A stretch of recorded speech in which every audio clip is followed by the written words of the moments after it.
Assalamualaikum warahmatullahi wabarakatuh.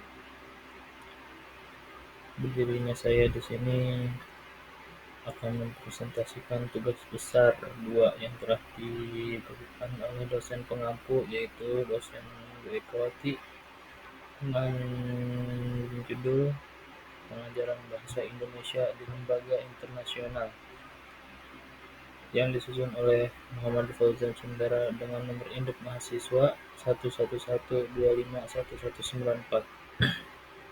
Di sini saya akan menjelaskan tentang latar belakangnya. Pengajaran bahasa Indonesia di lembaga internasional semakin berkembang seiring meningkatnya globalisasi dan peran strategis di Indonesia di dunia.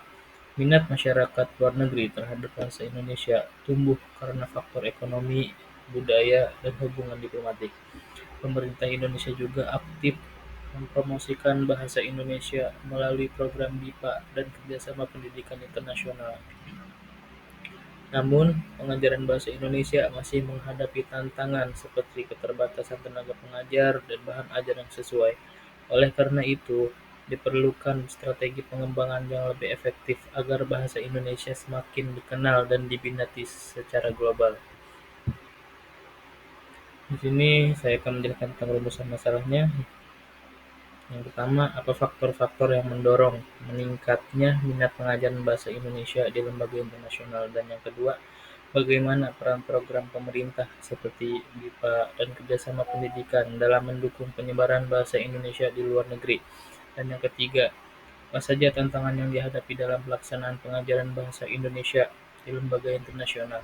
Dan yang keempat, bagaimana strategi yang dapat dilakukan untuk meningkatkan kualitas dan keberlanjutan pengajaran bahasa Indonesia di luar negeri?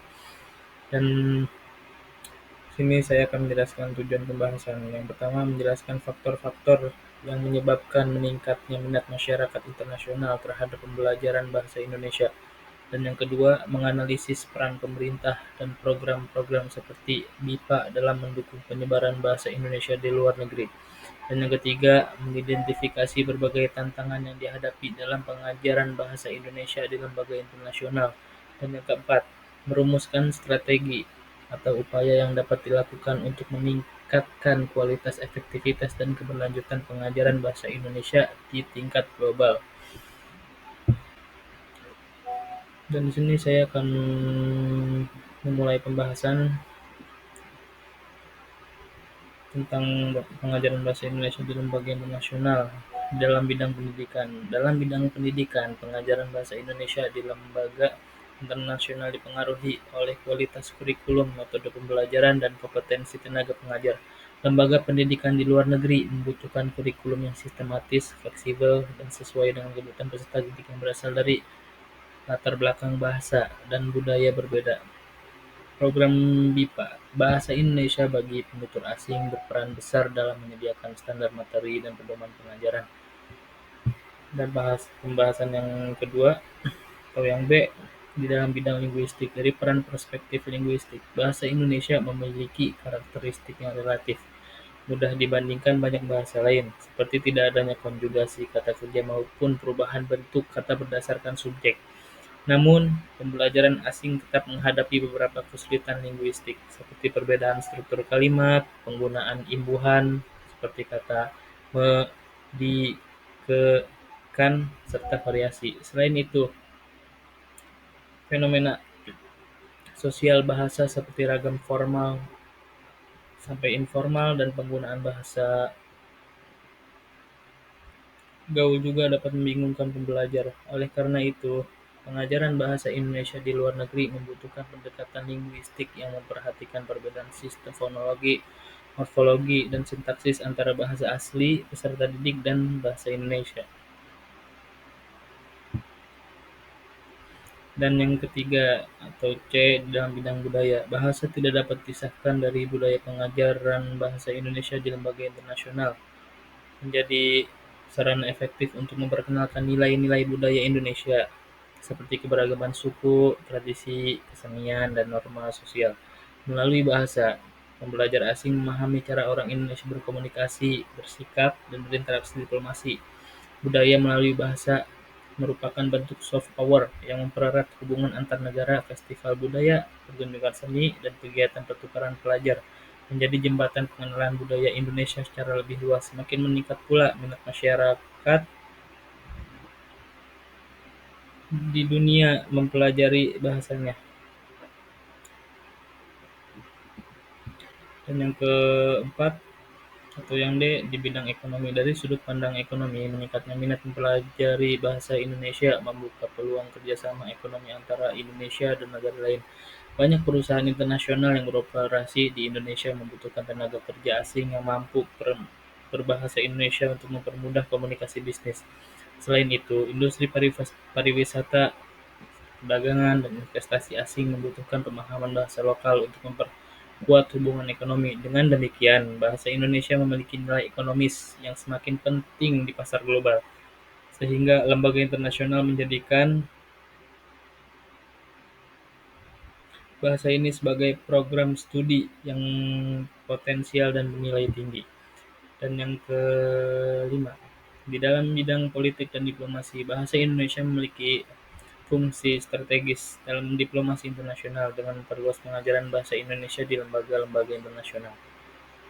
Pengaruh Indonesia dalam sektor politik global dapat meningkat. Pengajaran bahasa ini menjadi bagian penting dari diplomasi budaya dan kebijakan luar negeri Indonesia. Bahasa Indonesia juga memiliki posisi regional yang kuat di Asia Tenggara, terutama karena perannya sebagai salah satu bahasa kerja dalam beberapa kegiatan ASEAN. Dengan demikian, kemampuan berbahasa Indonesia dapat memperkuat hubungan diplomatik dan membuka peluang diskusi dalam forum internasional. Dan yang keenam, di dalam perkembangan teknologi pendidikan, perkembangan teknologi turut mendorong modernisasi pengajaran bahasa Indonesia di luar negeri. Pembelajaran kini memanfaatkan platform digital seperti aplikasi mobile, learning, video interaktif, dan sistem kelas virtual. Teknologi ini memudahkan pembelajar asing untuk mengakses materi kapan saja dan di mana saja. Tentang utama adalah perlunya konten digital yang berkualitas, interaktif, dan sesuai standar internasional. Pemanfaatan kecerdasan buatan atau juga biasa disebut AI juga dapat membantu pembelajar dalam latihan pengucapan, pemahaman teks, hingga evaluasi otomatis. Dengan teknologi, pengajaran bahasa Indonesia dapat dijangkau oleh audiens global secara lebih luas dan efisien. Dan sini saya akan menyebutkan kesimpulan dan saran. Kesimpulannya, pengajaran bahasa Indonesia di lembaga internasional mencakup banyak aspek lintas bidang. Setiap bidang memberikan kontribusi penting dalam memperkuat posisi bahasa Indonesia di dunia global. Dan sini saya akan menyebutkan sarannya, yaitu saran yang pertama, pemerintah perlu memperluas program pelatihan dan sertifikasi pengajaran BIPA, serta meningkatkan kerjasama dengan lembaga pendidikan internasional. Dan yang kedua, lembaga penyelenggara di luar negeri sebaiknya mengembangkan kurikulum yang relevan dengan kebutuhan pembelajar asing, serta memanfaatkan teknologi digital untuk meningkatkan efektivitas pembelajaran. Dan saran yang ketiga, pengajar juga diharapkan memanfaatkan media digital, aplikasi bahasa, dan metode pembelajar modern. Dan saran yang keempat, bahan ajar perlu dirancang lebih variatif, kontekstual, dan disesuaikan dengan level pembelajar. Dan saran yang kelima, itu penelitian lanjutan dapat difokuskan pada evaluasi efektivitas metode pengajaran tertentu, pengembangan aplikasi pembelajaran bahasa Indonesia untuk penutur asing, atau analisis kebutuhan pembelajar dari berbagai negara. Referensi di sini ada referensinya. Saya akhiri presentasi saya di sini. Mohon maaf bila ada tutur kata yang salah atau yang kurang lengkap. Mohon dimengerti atau dimaafkan. Saya pamit. Assalamualaikum warahmatullahi wabarakatuh.